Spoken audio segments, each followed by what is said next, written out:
But I feel that there was one topic that is interspersed in all of this. I referenced it many times, but I never really gave a dedicated lecture to it. So I felt that in fact it deserves an entire lecture about the signs of Judgment Day. And that is the wars or the fighting or the Armageddon or the great battle that will take place.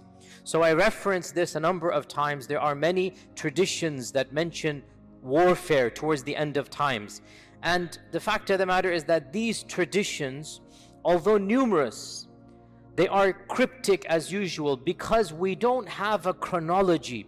We don't have all of these ahadith talking about one war or many small wars or wars that go over many decades or many centuries. We don't know. It's simply predictions of Judgment Day. And there are some wars that simply, some ahadith that simply say of the signs of Judgment Day is qital, there will be warfare. And the Prophet predicted you will have days of haraj. They said, what is haraj? He said, bloodshed. So there are predictions of lots of wars. Now, does this mean the time of the Sahaba, the civil war, all the way throughout Islamic history where the Muslims are fighting, or we are talking about only one time frame? This is where there's no clear-cut answer, and Allah knows best. So today's lecture will be somewhat, a lot of it is my own ijtihad in terms of piecing together. Obviously the ahadith I'm quoting you are ahadith, there's no ijtihad there, but trying to find a chronology, trying to make sense out of all of these ahadith, it's human ijtihad. And Allah knows best, it is my reading, and Allah Azza wa Jal knows best, that these ahadith predict firstly a continuation of wars from the time of the Sahaba up until Judgment Day, or more to be more precise, up until the Great War. But secondly, there are a number of ahadith that mention civil war between the Muslims towards the end of times, a massive war that will take place between the Muslims. And also there's a series of ahadith that mention a big war between Muslims and an ally and a non-Muslim. So Muslims with one group of non-Muslims versus another group of non-Muslims. And also, this is genre number 2. And then genre number 3, there are ahadith about the big war. In Arabic it is called al-malhamatul kubra. This is a prophetic term. Al-malhama. Malhama means the disaster, the catastrophe, or the bloodshed. Malhama, just the bloodshed. And this is the equivalent of the Christian concept of the Armageddon. So there are a number of ahadith that mention a civil war. That's not the Armageddon. That's before the Armageddon. Then there are hadith that mention a big war, but not quite the big war. So there will be a big war, but not the big war.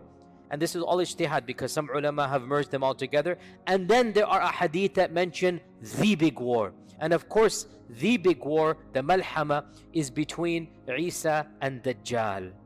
That is the end, the final battle that will take place. After that, there might not be any more wars. After that, as we're going to come to later on, that might be the end of all wars, and then other things will happen after that. So Allah knows best. This seems to be the in a nutshell what we are talking about. Once again, first and foremost, a series of continual battles, mini battles. The Prophet ﷺ predicted, once the sword is unsheathed from my ummah, it will never be put back. This is a generic hadith. The Muslims will be continually fighting petty battles from the time of the Sahaba. Major battles took place, Battle of Siffin, Battle of Jamal. Continuation throughout Islamic history, Muslims have been fighting one another. You look at right now what's happening, Muslims are fighting one another, right? This is standard, it's going to happen.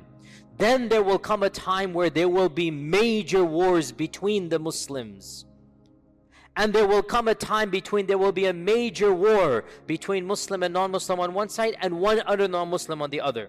Now, whether this is going to be before and after the big major war between Muslims, we don't know. We don't know. And then it will conclude with what? With the big war, the Malhamatul Kubra. So today, inshallah ta'ala, let's discuss some of those traditions and get a clear understanding of what this notion is. We begin with the famous hadith in Sahih Tarikh of Ibn Asakir, which is oft quoted many times. It is authentic hadith where Abdullah ibn Hawala said, we were with the Prophet ﷺ and we complained to him how poor we were and that we didn't even have clothes to wear. We're complaining to him. So the Prophet ﷺ said, rejoice, don't worry about that. For I am not worried that you will live in poverty. La wallah, I'm not worried that you're going to live in poverty. Wallahi, this ummah will be in continual good until Allah subhanahu wa ta'ala opens up the lands of the Faris, the Persians, and the lands of the Romans, that's the Byzantine Empire, and the lands of Himyar, that is Yemen. So in Mecca, the Prophet ﷺ predicted, don't worry, we will conquer the Persian Empire, and that happened. And we will conquer the Byzantine Empire, and that happened. And we will conquer Yemen, and all of that happened. Then the Prophet ﷺ said, you will become 3 armies. So he said, you will become. This is the ummah. This is the civil war we talked about between the Muslims. You will become 3 armies. Jund bil Sham, wa Jund bil Iraq, wa Jund bil Yemen. An army will be in Sham, an army will be in Iraq, and an army will be in Yemen. And wealth will be so much that a man will be given 100 dinars. Now 100 dinars, maybe if I were to say in our times, like $5,000. It's a large amount, but not an obscenely large amount. 5,000 is no joke. 100 dinars is a good amount of money, right? A person will be given 100 dinars and think, this is nothing. This is not a good amount. In other words, wealth will be so much that a good amount of wealth would be considered utterly trivial. Ibn Hawala said, Ya Rasulullah, when that happens, which of these 3 armies should I be with? Which of these 3 armies should I be with? The Prophet ﷺ said, I tell you to be in the army of Ash-Sham, of Syria, because it is the chosen of Allah's people, and it is where the Qiyamah will take place. So the Prophet ﷺ predicted that there will be 3 armies, an army in Ash-Sham, an army in Iraq, and an army in Yemen. And he told Ibn Hawala, choose the army in Yemen. I already mentioned, in Ash-Sham. I already mentioned another hadith that I mentioned right before going for Hajj. We mentioned that when I mentioned the concept of the Mahdi. We went over this hadith quickly. It is in the 6 books, the authentic hadith, Sunan Ibn Majah, where our Prophet ﷺ said, this is about the Mahdi. We jumped to the Mahdi part. There was a phrase there I glossed over, and that is, يَقْتَتِلُ عِنْدَ كَنْزِكُمْ ثَلَاث كُلُّهُمْ إِبْنَ خَلِيفَةٍ. 3 sons of a Khalifa will fight amongst you at your treasures, for your treasures. What treasure is this? Some have said this is the treasure in Mecca. There was a treasure buried once upon a time, but the hadith doesn't mention Mecca, and it is my opinion, it doesn't make sense to interpret it as Mecca. Rather, there will be a treasure of the ummah. Oil, natural resource, Allah knows best. There will be a treasure belonging to the ummah. And 3 sons of a Khalifa, 3 princes, all of their fathers are royal family, all of their fathers are ruling. So 3 sons of a Khalifa will fight one another. So these are within the ummah. This is the internal civil war that we talked about. And none of them will be victorious. They're all 3 gonna fail. None of them will be victorious. And then the black flags will come from Khurasan, and then the Mahdi, and then the hadith goes on. So we jump to the Mahdi, but where does it begin?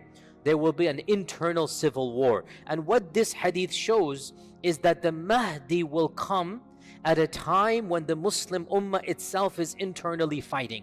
And the Mahdi will unify the ummah from within. This is pretty clear, that the Mahdi will unify the ummah. The ummah will need a leader. The ummah will need somebody they can trust, somebody whose integrity is beyond doubt, and the person that they will look to and the person they will unanimously go behind is none other than the Mahdi. So there will be massive civil war, but the Mahdi comes and that civil war will be finished, because how can now you fight when the Mahdi is there? So this is a very clear indication that there shall be a time of massive internal civil war between the ummah. And frankly, when you look at what is happening now with the internal superpowers, and I don't like mentioning names, but you use your common sense and knowledge of politics. Right now, there's already massive wars going on. Right now, Muslims are dividing amongst themselves each one of them doing its own, and Muslims are being harmed in the process. Allah musta'an. What's even worse, by the way, is that these are being used by non-Muslims, right? The problem comes, the superpowers of the world are using their proxies in these regions. Each one of them thinks that they will be the lapdog of the big superpower. In reality, the superpowers never care about their lapdogs. In any case, I go into my tangents here. What I'm saying, we should be slightly terrified. No, we should be very terrified, looking at what is happening in the world and looking at these ahadith about the end of times, and Allah knows best. So this is the issue of the internal war. Let us now move on to other wars that are predicted. One hadith mentions that one of the tabi'un was in Kufa, and Kufa was the land of Ibn Masoud. Ibn Masoud established his madrasa in Kufa. The greatest sahabi of Kufa was Ibn Masoud, and he died in Kufa as well. So Ibn Masoud was in Kufa, and one of these tabi'in, his name is Usayd ibn Jabir, he said, one day it was very cloudy and a dark storm, a dust storm came in the daytime, blocked the sun, and it seemed very terrifying. So a man came shouting to the masjid, "Oh Ibn Masoud, oh Ibn Masoud, the day of judgment is coming." Looking at what is happening, he became terrified. He's running to Ibn Masoud saying, "Look, this is Qiyamah coming." Ibn Masoud then stood up amongst the people. The people are looking to him for comfort, for wisdom. The people are terrified. They're gathered in the masjid. Ibn Masoud stood up and he said, "The Qiyamah will not come until," and then he gave a series of predictions. Now, important point before I move on. Whenever a sahabi, listen to this as a rule, whenever a companion mentions something about ilm al-ghayb, automatically what he says becomes a hadith. This is a rule. Whenever a sahabi says something about the knowledge of the unseen, if a sahabi says that, oh, the righteous person will be given a white palace in Jannah that has gardens, if a sahabi speaks of Jannah, if a sahabi speaks of judgment day, on the day of judgment such and such will happen, if a sahabi speaks about the signs of the judgment day, automatically that statement gets a free upgrade, goes to first class, right? Free upgrade. What is the upgrade? It becomes a hadith. Why? Because how could a sahabi speak about ilm al-ghayb unless he heard it from the Prophet ﷺ? Now, if a sahabi says something is haram or halal, this remains the opinion of a sahabi. Because haram and halal is ijtihad. Haram and halal, you have the right for ijtihad. And the Sahaba differed about haram and halal, like all of these great scholars did. If this is haram, this is halal, the Sahaba differed. They have the right for ijtihad. Their ijtihad has a high level, but it doesn't become Quran and Sunnah. But when a Sahabi speaks about Allah Azza wa Jal, His names and attributes, the judgment, the signs of judgment, automatically it gets a free upgrade. In this hadith, the hadith begins as a statement of Ibn Masoud, then in the middle, automatically Ibn Masoud says, and then the Prophet said. So we even prove the rule through this hadith, that he's narrating what the Prophet said, and then in the middle of the hadith, he subconsciously says, and then the Prophet said. The hadith does not begin in the middle where he says, and then the Prophet said. It begins from the beginning because it talks about the knowledge of the unseen. So go back to the hadith. It's an interesting hadith. Ibn Masoud stood up. By the way, this hadith is in Sahih Muslim, I forgot to mention, and it's a long hadith.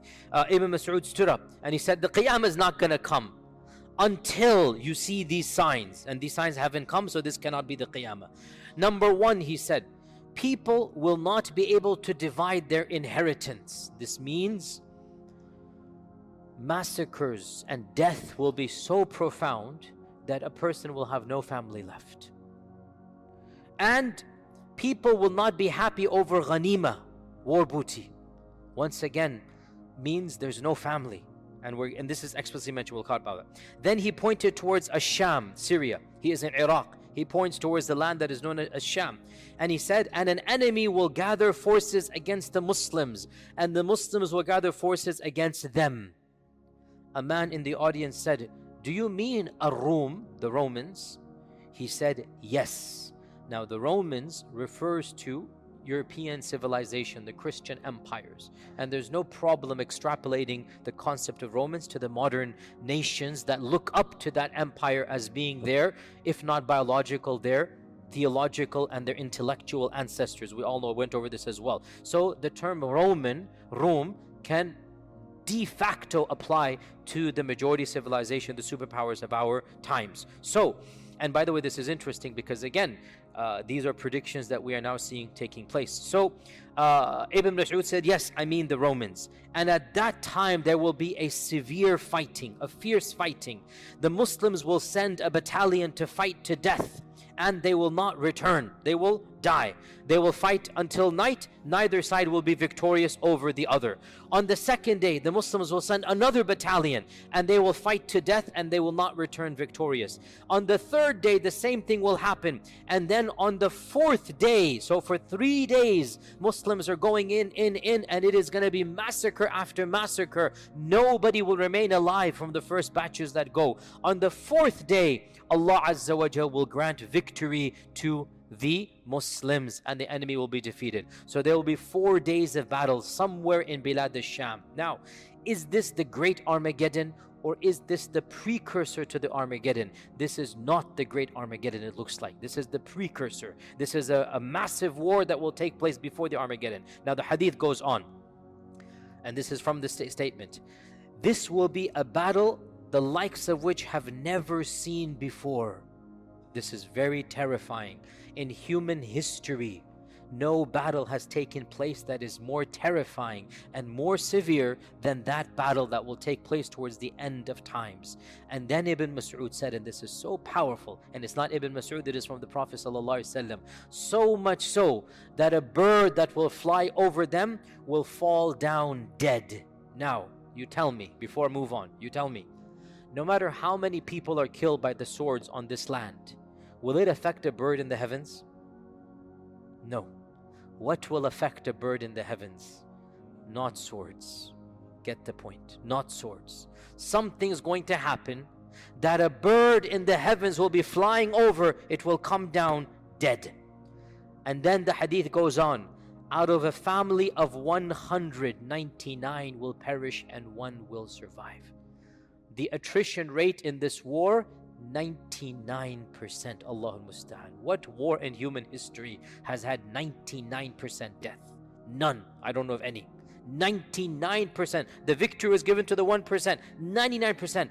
And this is when the Prophet said, Ibn Masoud said, so how can anyone be happy over ghanima or any inheritance be divided? In other words, may Allah protect all of us. If somebody were to give you $1 million but you have no family, wallahi, what sane person will choose that? Family is worth more than this whole dunya. So the Prophet ﷺ is saying, how can anybody be happy when he gets all the ghanima and 99 of his family had that? He's nobody left, no parents, no children, nothing left. How can anybody be happy? What is the point of that ghanima? It's all gone. How will inheritance be divided when there will be no family left? So this war will destroy 99% of those fighting in it. While they are doing this, and they are finishing the battle, collecting the ghanima, recovering, they will hear there's a bigger calamity than this war. What could be a bigger calamity? Somebody will shout out, the Dajjal has come where your families have been left behind. So in that state, tired, bruised, bleeding, but their families are being attacked, whoever is remaining in the land that they left behind, Bilad al-Sham, wherever there is, they will run, they will rush back to that land, and they will discover that it is a lie. It is not true. And in one hadith it is mentioned that they will send their 10 best horsemen to go verify that news, the 10 fastest horsemen. And then the Prophet ﷺ said, I know their names and the names of their forefathers and the colors of their horsemen, the colors of their horses, and they will be the best horsemen on the face of this earth. Now, does this mean we will go back to horses and swords? If there is that type of war, in all likelihood we will. If there is that type of war, when nuclear weapons and whatnot and every side and whatnot, then we will go back to those days when there was no electricity and whatnot. We're going to go back to this. Or is it possible that when the Prophet is saying horse, he means a vehicle? This is also possible. It's not too much of a stretch, and Allah knows best. So this hadith mentions, now, does this hadith mention the Mahdi? Yes or no? Where? But does this hadith mention the Mahdi? No, it does not. But other ahadith mention that the Mahdi will be the one that will be there when the news comes that the Dajjal is around. So it appears that this big war that is being referenced is a war that the Mahdi will participate in, even though he's not mentioned in this one, right? So it is a war between Ar-Rum and between the Muslims. It is a massive war. Now, many have said this hadith is a reference to the Armageddon, and it could be true, because here's the point: is the Armageddon one battle, or is it a series of battles? It goes back. If it's only one battle, then in all likelihood that will be Dajjal and Isa ibn Maryam.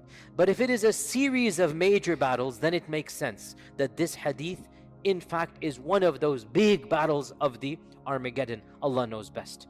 The next hadith we'll mention, which is a very cryptic one, and it has been used by the terrorist group known as the Islamic State as their basis. We don't agree with this group, and I have very publicly criticized them, and all you need to do is look at how much damage they have done a lot of times. And by the way, I gave many lectures about this. Obviously I'm new to the community still, but you will know inshallah when we go on.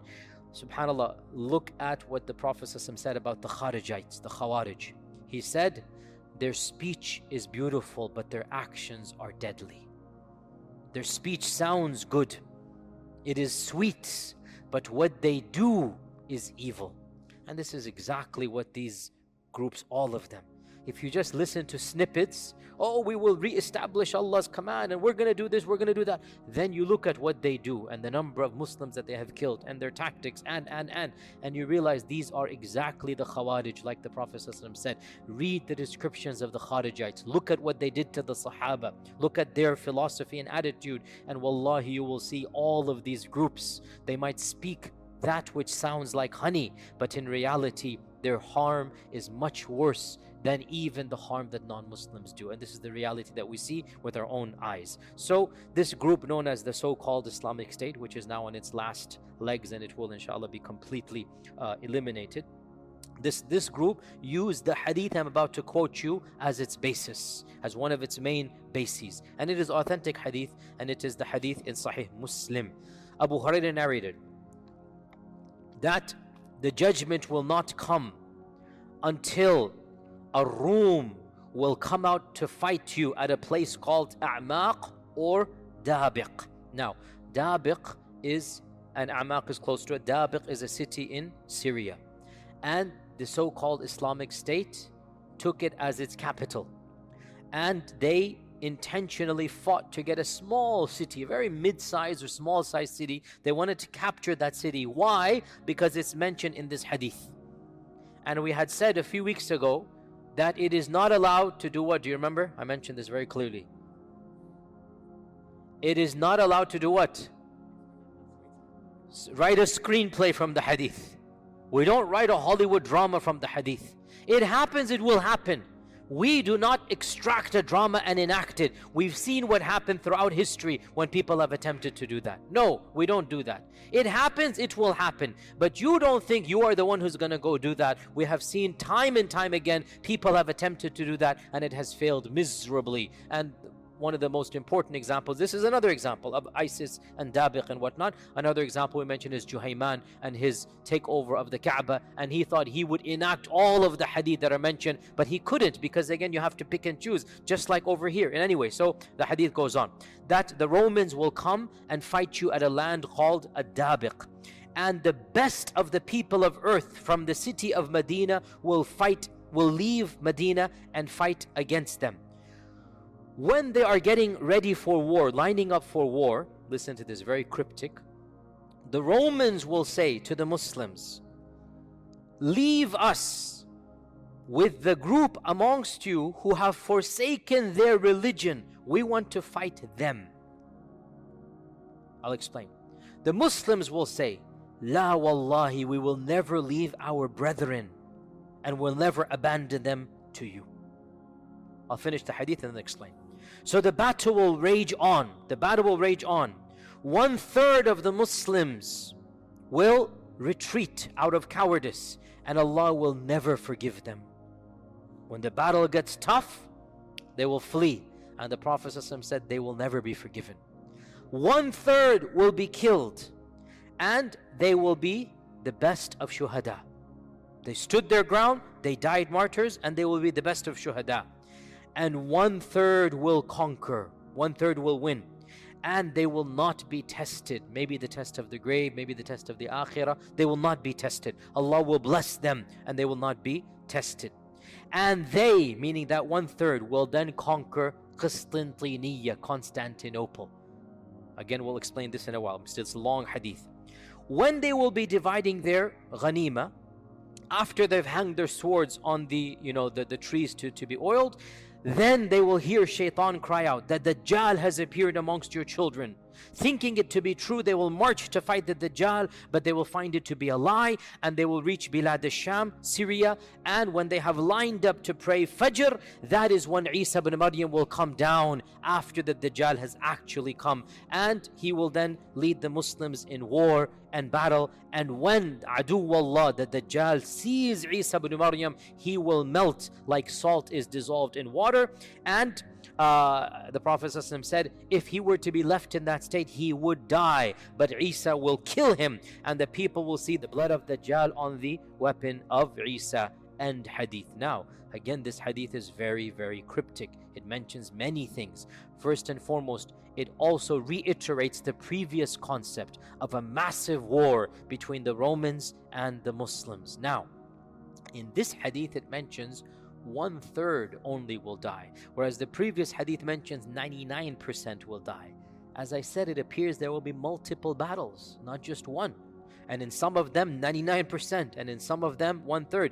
This hadith mentions that this army will conquer Constantinople, whereas the previous hadith does not mention that. So maybe there are multiple wars going on in the world, and the Dajjal's announcement will take place in all of them. Shaitan's gonna frighten the Muslims. Dajjal is here. They're gonna be expecting Dajjal because they're seeing the hadith take place. So Shaitan will use it as a tactic. So maybe multiple groups will run back to Bilad al-Sham, and there they will be with the Mahdi, and the Mahdi will then be leading them in Salah, and Dajjal will actually have come at that point in time, and then Isa will come down, as we had mentioned. Another hadith that mentions all of these as well is that the Prophet ﷺ said, the fortress of Muslims on the day of the Malhama, this is where it is mentioned, the Armageddon, the Malhama, will be Ghuta, which is a city near Damashq, one of the best cities in Ash-Sham. This hadith is in Abu Dawood. It is authentic. 3 things are mentioned: Ghuta, Damashq, and Bilad al-Sham. Ghuta is a small city. It is still inhabited to this day, and it is maybe an hour or so outside of Damascus, or I don't know exact timing, but somebody, maybe a Syrian brother can tell me, but it's not far from Damascus. When the Prophet ﷺ said this hadith, Damashq, Ghuta, and Bilad al-Sham were the heartland of the Christian Byzantine Empire. This is like somebody saying, oh, Texas, California, these are not lands that belong to Islam. But the Prophet ﷺ predicted that Damashq and Ghuta will be a part of the ummah. And that when the great Armageddon takes place, I'm translating Malhama as Armageddon. When the great Malhama takes place, the fortress, the base, the camp of the believers will be where? It will be in Ghuta. It will be in the city of Ghuta in Bilad al-Sham. And of course, the concept of Bilad al-Sham is mentioned many times in the hadith. The Prophet ﷺ said, hadith is in Mustadrak al-Hakim, is authentic, when the fitan occur, Iman will be in Bilad al-Sham. When the fitan take place, when the big civil wars, Iman will be in Bilad al-Sham. Now let's pause for a while and look at these hadith and try to extract a series of incidents. What can we extract from all of this? So first and foremost, realize that Bilad al-Sham doesn't just mean Syria. Bilad al-Sham in classical Arabic, pre-partition, when I say partition, don't think 1947, that's the partition of India, Pakistan and whatnot. I mean pre-partition, the Sykes-Picot Agreement.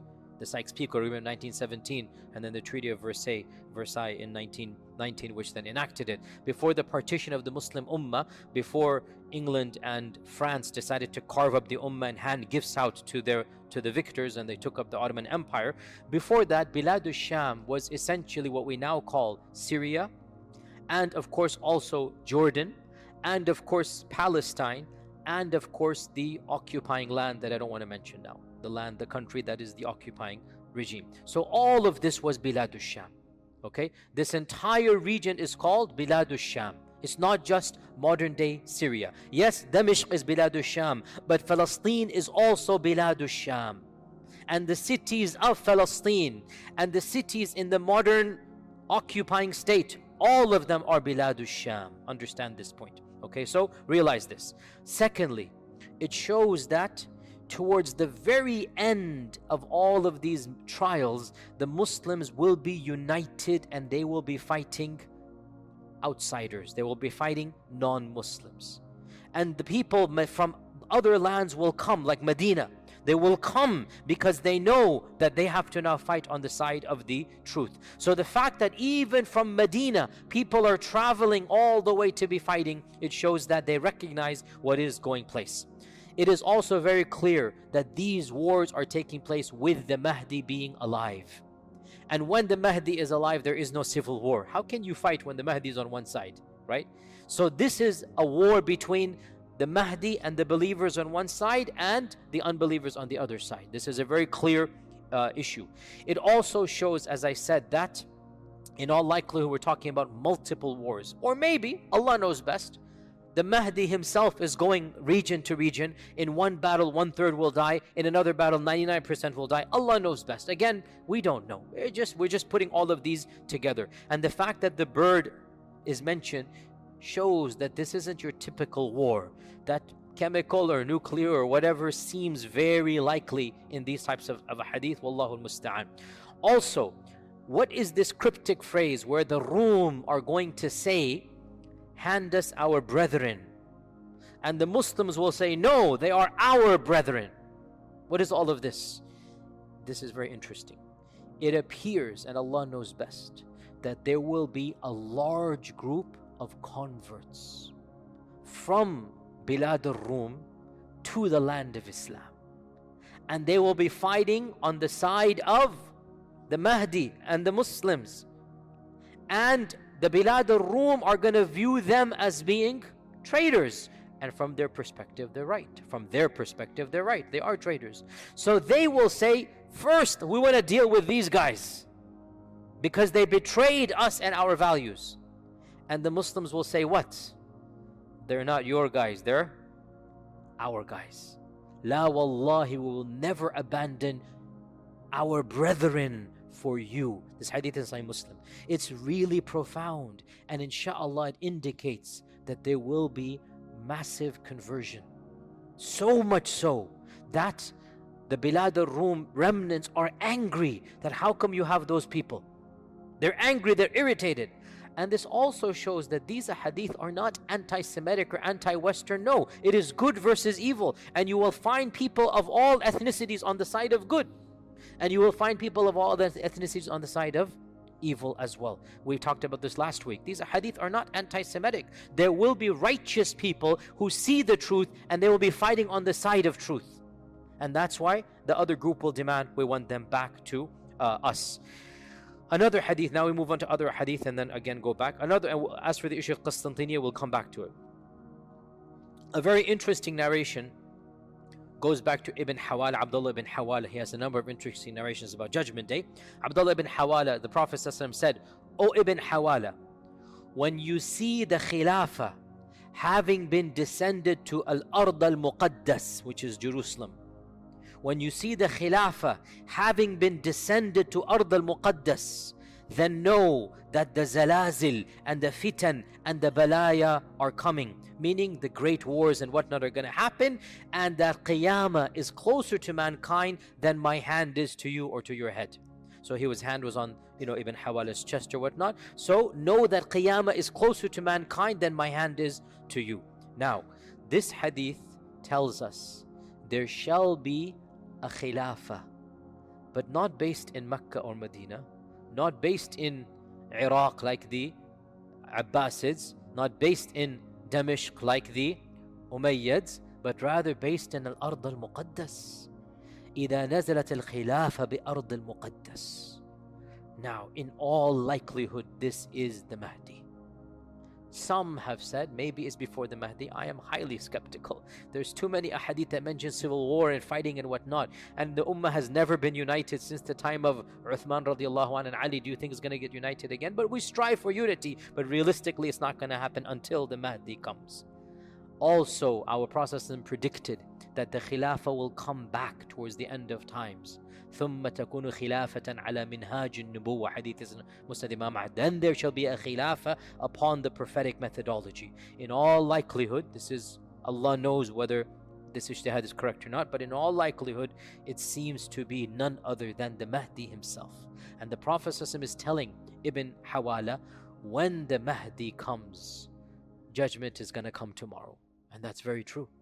When the Mahdi comes, go to him, be with him, and the judgment is going to be the very next day, basic meaning immediately after that. And that's again very clear.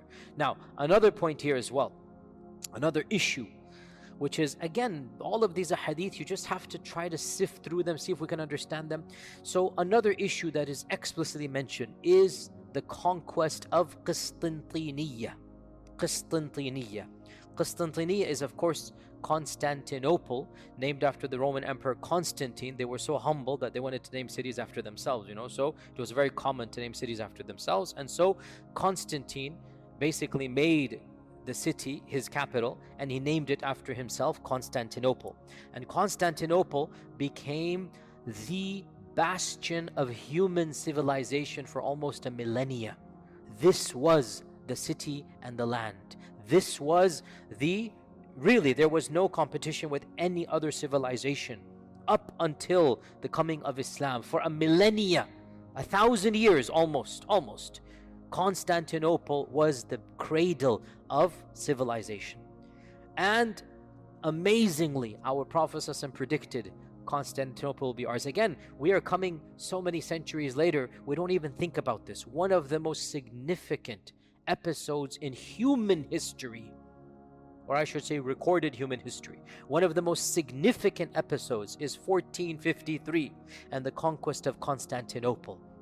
This is something that we just take for granted. We put it in our footnotes. Most of our kids have no clue. But in reality, it was the most cataclysmic, the most seismic, disruption that happened in medieval history, because it signified essentially the end of the Roman Empire and the conquest of Islam over the Byzantine and Roman Empire. And the Muslim ummah eventually conquered, obviously, Constantinople. Of course, the beginnings were with Muawiyah. He wanted to conquer from the time. That's what Abu Ayyub al-Ansari passed away outside Constantinople. From the time of the Sahaba, they wanted it. Multiple expeditions took place, but it was left to Sultan al-Fatih, the Mahmud II, Muhammad, or they call him, the Turks call him Mahmud, or Muhammad II, the Sultan al-Fatih, in 1453, who finally conquered Constantinople, and he converted it to Istanbul. So Istanbul is, of course, what Constantinople. Of course, you still go and you see, really, subhanallah, personal note here, the Hagia Sophia, the Hagia Sophia,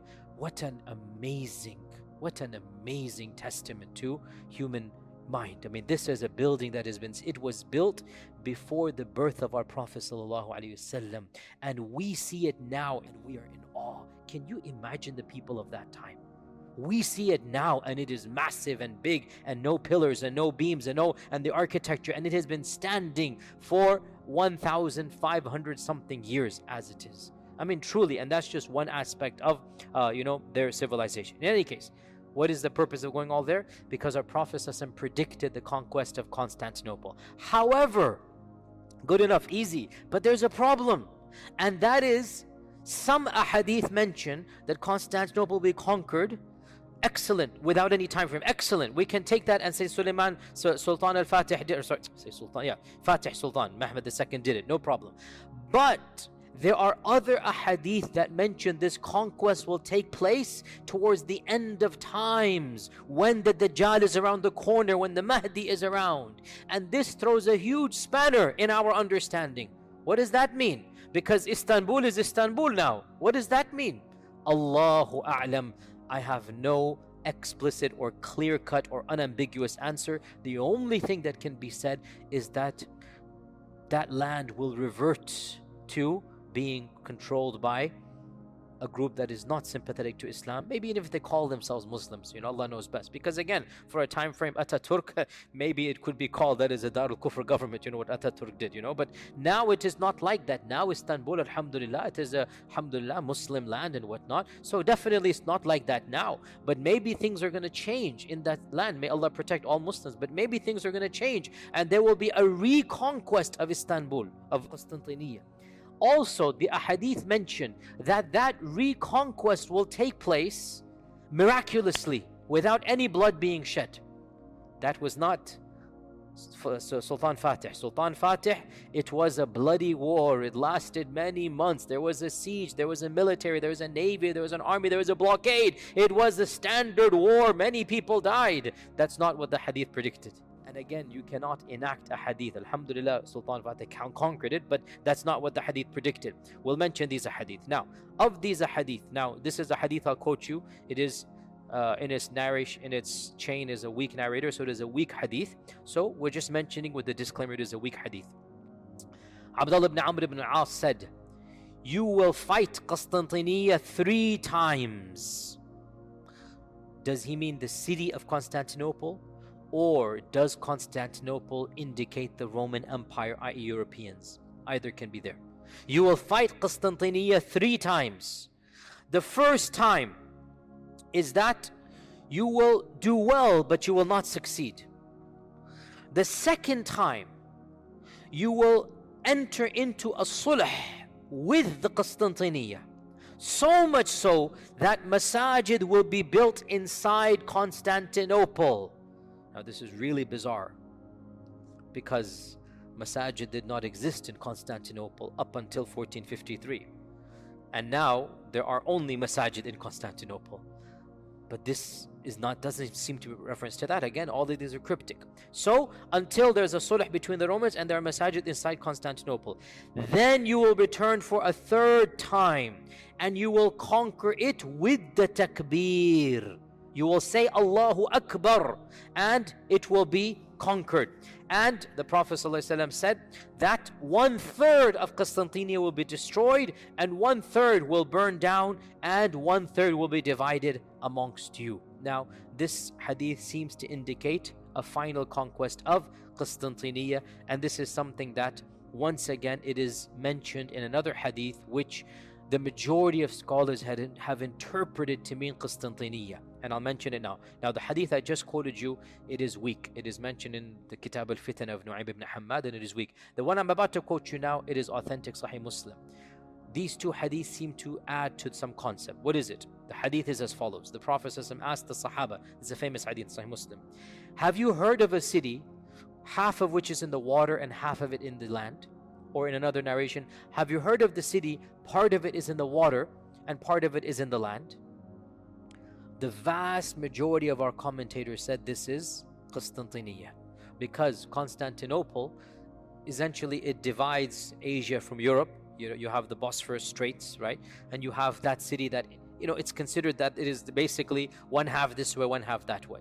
So the majority of our ulama, and Nawawi ibn Kathir, others, they say this is Constantinople that the Prophet is describing. They said, yes, we have. Listen to this now.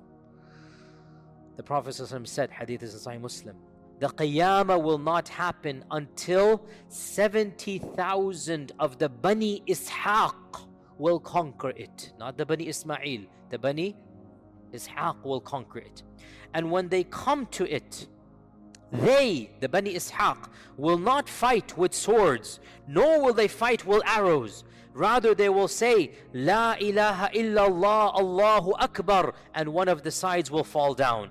Then they will say, La ilaha illallah, Allahu Akbar, and another side will fall down. Then they will say, La ilaha illallah 2, 3, 4 times until all 4 sides will be fallen down. And then they will enter the city and begin to distribute his ghanima. And while they are distributing his ghanima, the shaitan will call, or a crier will call, that verily the Dajjal has come out to your family, and they will leave everything and return to their family. End hadith. Now, we've heard the similar hadith before, but now we have an added detail. What is that detail? 70,000 of the Bani Ishaq will conquer Constantinople. So, putting all of this together, it is plausible, very reasonable to say that the armies of the Mahdi will be fighting at multiple places in this world. And some of the fighting will be more severe than others.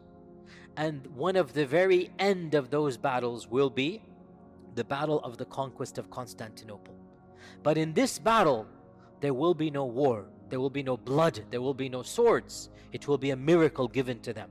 The people in that battle will come and find the walled gates, and they will realize they cannot fight the people of the city, but they will know this hadith. And the Prophet is telling them, you're going to use this tactic of mine. He's telling them what to do, and they believe in the hadith, so they will use this tactic. So they will say, La ilaha illallah, Allahu Akbar, 4 times, all of them in unison. Their takbirat and their tahlilat, they are going to cause the walls to fall down, and they will conquer the city without any bloodshed. And then the news will come, Dajjal has come. So they will flee back to Bilad al-Sham from Constantinople, only to discover it was a lie. Then when they're in Sham, Dajjal will actually come, and then they're wondering what to do or fighting him a few times, and then Isa will come, and then as we had mentioned before, it resumes. Now, who are the Bani Ishaq? Some ulama have said that this is a reference to the Romans, that they were considered to be, the Arabs would call them, because Bani Ishaq is not, it's not the standard term for the Yahud. Bani Israel is the standard term. And who is Israel, by the way? Yaqub, not Ishaq, because Ishaq had multiple, or he had 2 sons, right? Is or Isa, or Is and Yaqub, Jacob, right? Esau and Jacob, according to the Old Testament, right? So Allah knows best. Some people say that the Arabs thought that some of the Romans were the descendants of Isa, the second son. So to say Bani Ishaq is essentially a reference to the Romans. This is one interpretation. Another interpretation, it means the converts of the Yahud. And even some scholars said, and I don't agree with this at all, but some scholars, I'm just saying what they said, telling you what they said. Some scholars said, oh, this must be a mistake. The Prophet ﷺ said Bani Ismail, and one of the narrators messed up, and he made it Bani Ishaq. But that's too, I mean, this word is so rare. It's impossible that somebody would have messed it up, right? So a number of ulama said, this is so bizarre, Bani Ishaq. It never occurs in any hadith, Bani Ishaq. It's not even Bani Ismail. You know, it's Bani Ishaq, right? Or sorry, it's not Bani Yaqub or Bani Israel, I meant Bani Israel. It's Bani Ishaq. And it appears, and Allah knows best, this goes back, because the term 70,000 is mentioned. It goes back to the other hadith, which is very clear that there are going to be 70,000. Now remember, 70,000 in Arabic does not mean exactly census 70,000. It is a broad figure. You know, we say in English, man, I called you a dozen times. You don't mean a dozen, right? Now, if you say, I called you 7 times, you mean 7, right? But you say, I called you a dozen times, or I called you 100 times. Everybody knows you don't mean it literally.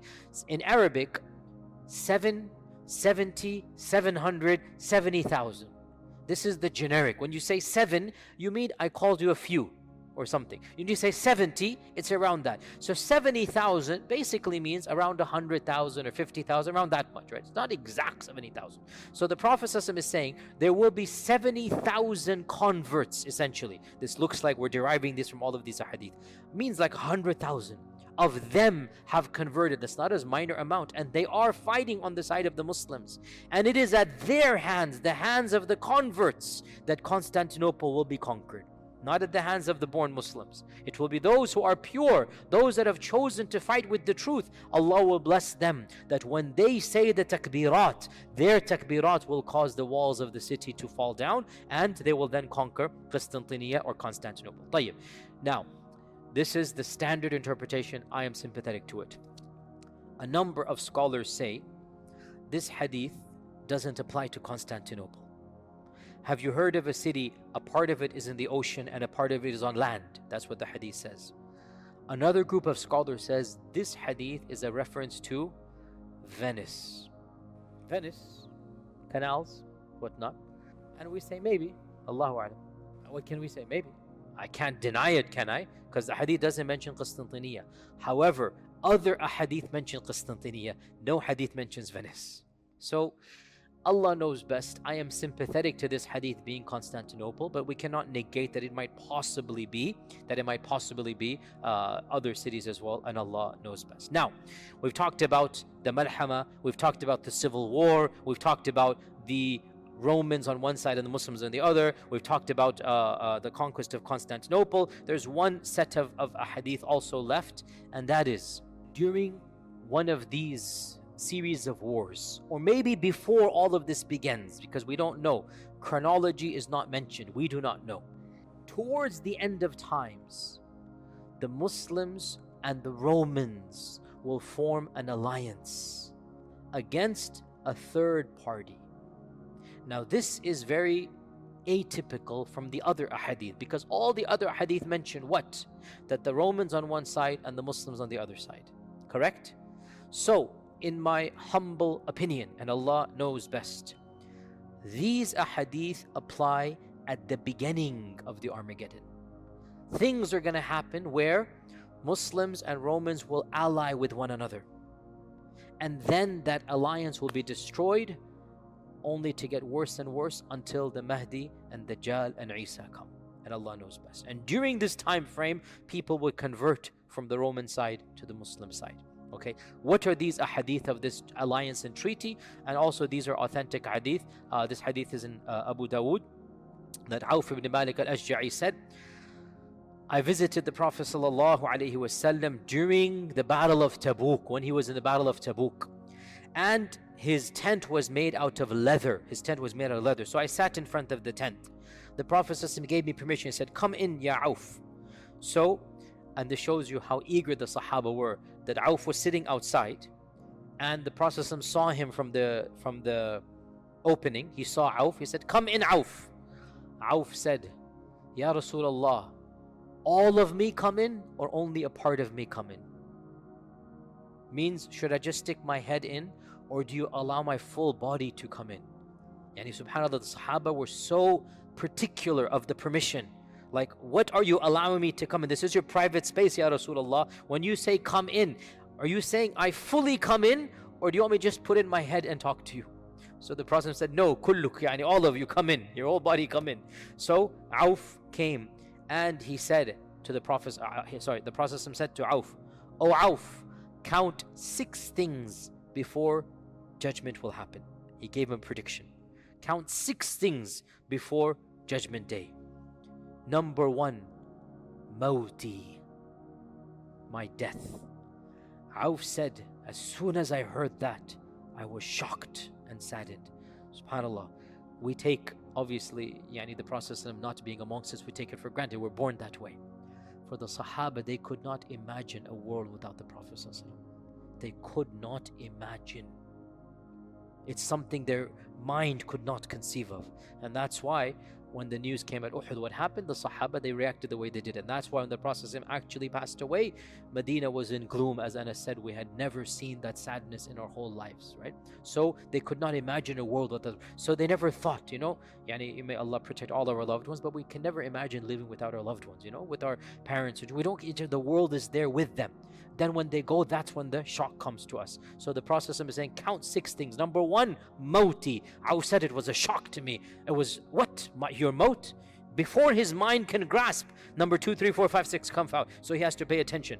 Number 2, he said, then the Prophet saw him shocked. He said, count that as number 1. He's emphasizing. The first sign of Judgment Day is the death of the Prophet ﷺ. That's the first sign. His death is the beginning of Ashrat al-Sa'a. Number 2, he said, Fathu Bayt al-Maqdis, the conquest of Maqdis. Has that happened? Yes, in Abu Bakr's time. SubhanAllah, Abu Bakr's last day of Khilafah was the conquest of Bayt al-Maqdis. And the first day of Umar, he received the Khilafah and the news of the conquest on the same day.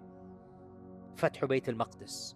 And when he said this, it was impossible to even think of Bayt al-Maqdis being in Muslim lands.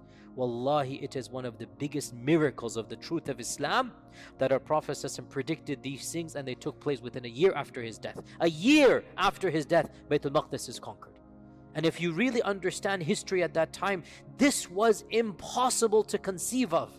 That this small group of Muslims in Medina who have not yet even conquered Mecca, and they're going to go conquer Bilad al-Sham and Bilad al-Rum and Bilad al-Faris. It's inconceivable. And yet within a year that took place. One of the most unexpected historical turns for Western historians is the rise of Islam. It is inexplicable. They cannot explain it. How could a group from their perspective of ragtag Bedouins come and disrupt human civilization, destroy the Sassanid Empire, carve out the Byzantine Empire, create a civilization that was even more glorious than the both of those previous ones combined? They don't understand how that happened. So for us, our Prophet said, number 2, it will be the conquest of Jerusalem. Number 3, a plague that will come amongst you and destroy your children and your wealth and property, and it will purify your good deeds. Our scholars say this is the plague of Amwas in the 18th year of the Hijrah. There was a massive plague in the time of Umar al-Khattab. It was the worst plague of early Islam, and they say this is that prediction. Number 4, wealth will be distributed amongst you so much that if a person is given 100 dinars, he would not be happy. The Sahaba were very poor. 1 dinar was a big deal. 100 dinars was a fortune to them. And we're now at a time when 100 dinars is, yeah, okay, no big deal. We're at this time now.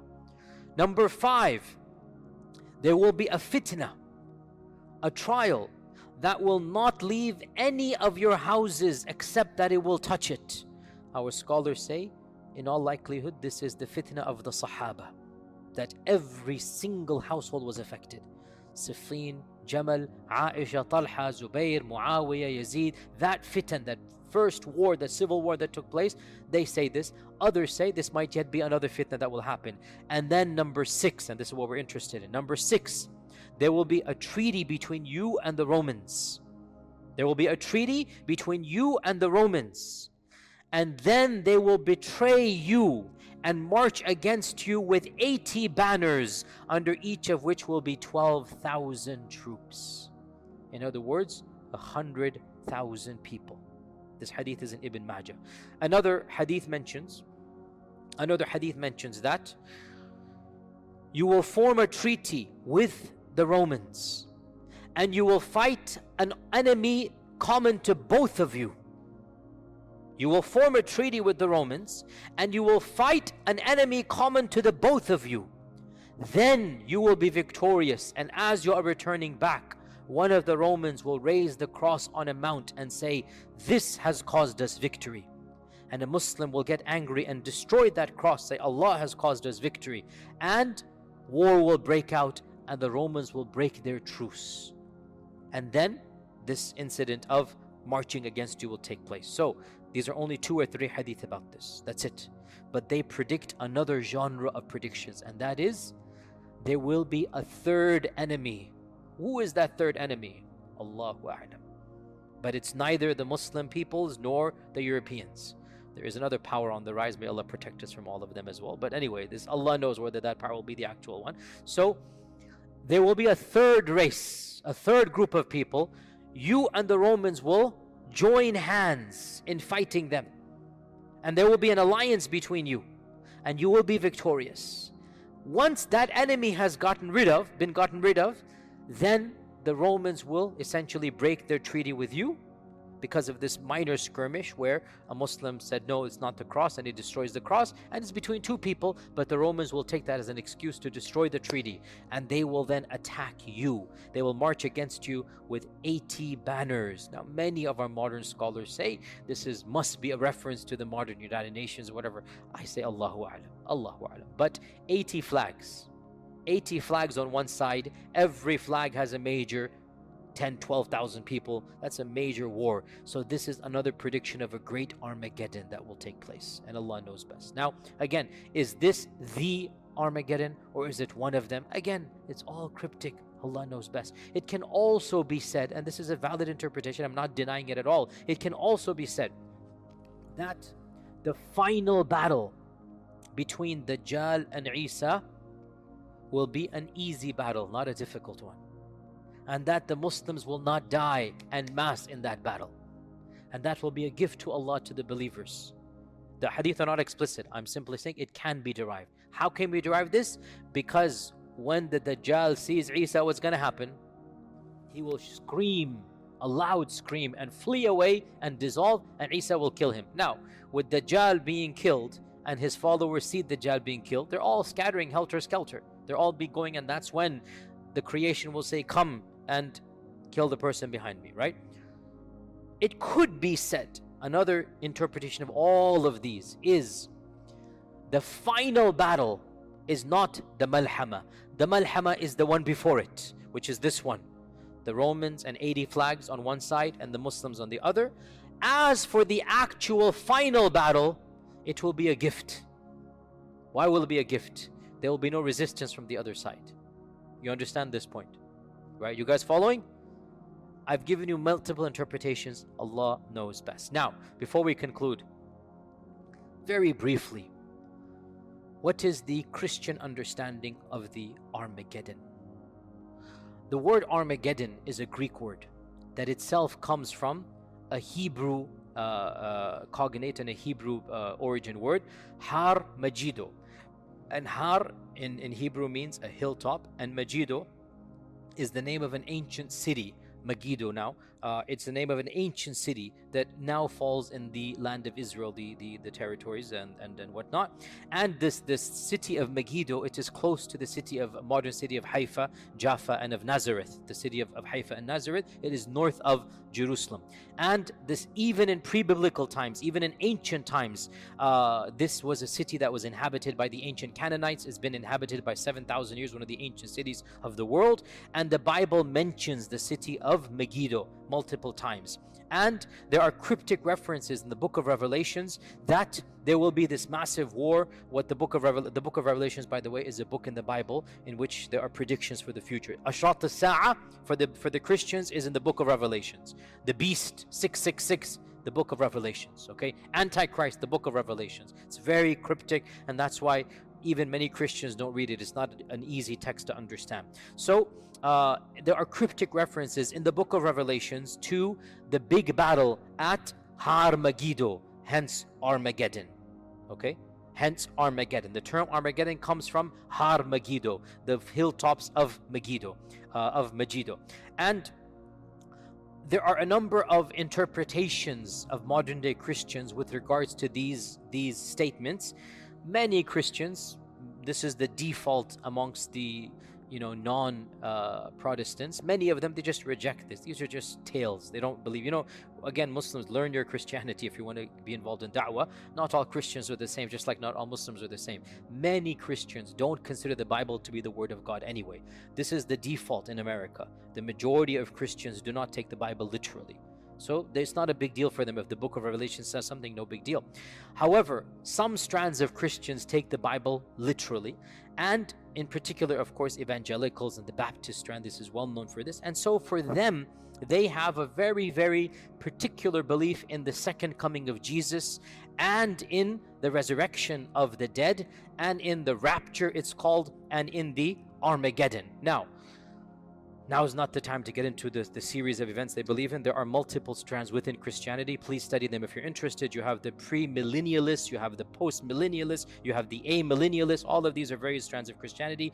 Baptists in particular are associated with the strand called premillennialism, which believes that the second coming of Jesus Christ will be in two stages. That Jesus will come and there will be a 7-year period of tribulation.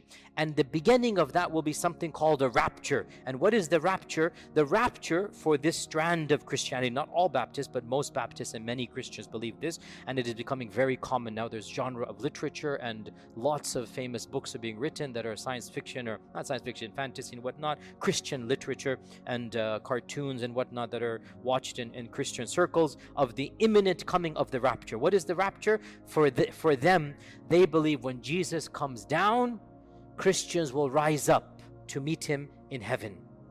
That's the rapture. They will meet him midway. And they believe that for 7 years, There will be this battle between the forces of good and evil. The Antichrist will come. By the way, 7 years is also in Islamic literature. That's there as well. There's going to be forces between the Antichrist and the righteous people. Then Jesus will come down after 7 years and defeat the Antichrist. And then there will be permanent peace on this earth. And then there will be judgment after that. And by the way, some Christian sects believe when Jesus comes again for the second time, that is judgment right then and there. There is no heaven and hell. So the 7-day Adventists, for example, that's what they believe. There is no heaven and hell for them. They believe the coming of Jesus is the itself heaven and hell. And the point being, of course, and there was a survey done a number of years ago, the point being, we need to understand evangelical support for modern politics in light of the belief of the rapture and the belief of the coming of Christ and Antichrist, okay? Over 80% of evangelicals, over 80%, that's not a small number, evangelicals, not all of Americans, evangelical Americans, over 80% say that the creation of Israel in 1948 is in partial fulfillment of the biblical prophecy, and it is signaling the coming of Jesus Christ. And that is why I said this before, and again I have to get political. When Trump makes Jerusalem the capital of that confiscated region, of that occupied region, Trump couldn't care less what the capital is, but he wants to appeal to his base. The making of Jerusalem the capital is all a part of biblical prophecy. It is all a part of what they believe before the coming of Jesus Christ and before the rapture and before, all of this is going to take place. And so you need to understand this group of Christians that support this particular candidate, they don't care whether he's racist or not. Frankly, from their perspective, even if he's expediting the coming of Jesus, what's better than that? You see, there are bigger goals to them. And here is the point. Armageddon, from their perspective, who's going to be on the other side? Hello, ya jama'ah. Muslims and Palestinians. Let's be brutally honest here. So why would they have any love for that group of people? Think about it, right? Their heart, qasiyatan qulubuhum, because they have theology that is clouding their humanity. They have theology that is clouding their humanity. They're not looking at them as breathing, living individuals anymore. They're looking at the second coming of Jesus. They're looking at Jesus coming back. They want to expedite that process. From their perspective, who is the Antichrist? My dear Muslim brothers and sisters, they call our Prophet ﷺ that title, A'udhu Billah, A'udhu Billah. I'm sorry to say this in a masjid of Allah, but we are living in a land where these theological beliefs impact politics. We need to educate ourselves. All that I'm talking about isn't just kalam and hearsay. No, it is realities that impacts policies that impacts us. So we need to understand our beliefs, and they're radically different from Christian beliefs. They're definitely not xenophobic. We believe many of the Romans will convert. They're going to be on the side of the truth. But they don't believe that.